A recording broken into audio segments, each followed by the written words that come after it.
ദൈവം അഹങ്കാരികളെ എതിർക്കുകയും എളിമയുള്ളവർക്ക് കൃപ കൊടുക്കുകയും ചെയ്യുന്നു. യാക്കോബ് എഴുതിയ ലേഖനം 4-ാം അധ്യായം 6-ാം വാക്യം. എല്ലാ പുണ്യങ്ങളുടെയും അടിസ്ഥാന പുണ്യമാണ് എളിമ എന്ന് കരുതപ്പെടുന്നു. നമുക്കുള്ളതെല്ലാം ദൈവത്തിന് ദാനമാണെന്ന് നമ്മൾ അംഗീകരിക്കണം. സമ്പത്തോ സ്ഥാനമാനങ്ങളോ സൗന്ദര്യമോ ബുദ്ധിശക്തിയോ നമുക്കുണ്ടെങ്കിൽ അതെല്ലാം ദൈവത്തിന്റെ ദാനമാണെന്ന് നമ്മൾ അംഗീകരിക്കണം.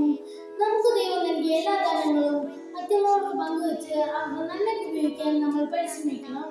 ഉണ്ണീശോയെ വരവേൽക്കാൻ എഴുതുന്ന ഈ അവസരത്തിൽ വിനീതമായ ഹൃദയത്തോടെ ദൈവത്തെ മഹത്വപ്പെടുത്തും എന്ന പ്രതിജ്ഞയാകട്ടെ.